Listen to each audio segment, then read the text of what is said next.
Good morning sa aking magandang bulaklak.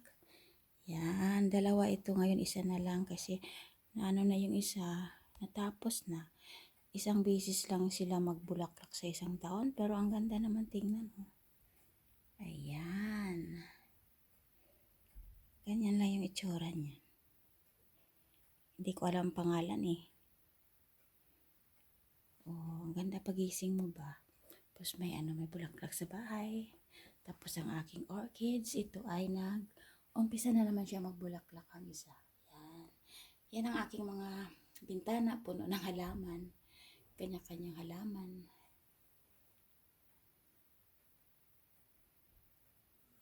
Yan sa loob ng bahay.